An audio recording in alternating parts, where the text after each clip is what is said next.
This young kid was often bullied by his classmates during school. One day after school, the kid was going with his father in the car. On the way, the father said that today his mother's Aunt Gladys was coming. She was sick and would stay with them for 1 month. When they reached home, the mother said, "Clean the house today before your Aunt Gladys gets here." The next morning before school, the kid was curious and opened her room door to see his aunt. Suddenly, he saw that the aunt was looking at him. He got very frightened and quickly closed the door. After school, the kid's father didn't come to pick him up. He waited outside the school for a while, but then he started walking home alone. Soon he reached his house and opened the door. He felt something strange. The house was very quiet. He saw his mom and dad sitting on chairs at the table. Dad? He called them, but they were quiet. He became suspicious. Suddenly, his Aunt Gladys appeared and welcomed him. The kid asked about his parents, but his aunt said that they were fine. The kid, filled with anger and fear, went upstairs to his room and fell asleep. The next morning when he came downstairs, his parents were still sitting on the chairs, and his aunt was sitting with them. The aunt asked him to sit down. Nervously, he sat, and then the aunt told him that his parents were fine and just resting.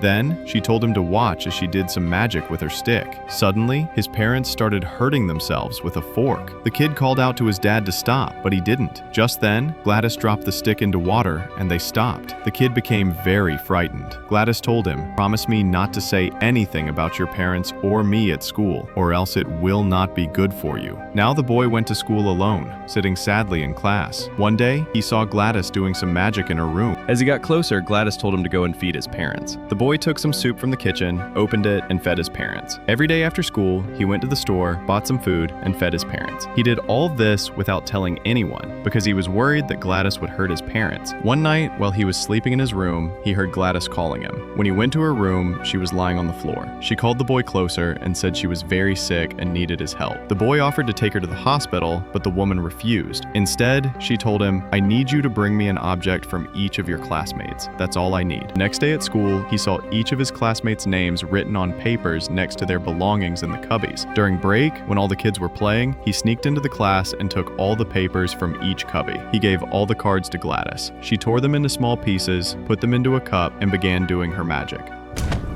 Then she took a bell and rang it. After this, they both came outside to the main door and stood beside it. After some time, the boy was shocked to see all his classmates running toward his house and entering inside. The next day in class, when the teacher arrived, she found only one student, the boy. All the other students were absent. The next day, the boy was shifted to another class. After school, when he arrived home, he saw a police car outside. As he entered home, he saw a policeman and another man standing completely still inside his house, surely under the magic of Gladys. Suddenly, he saw Gladys, and she told him to pack his things because they were leaving tomorrow. As she was going outside, she warned the boy not to step over the line of salt she had placed on the ground.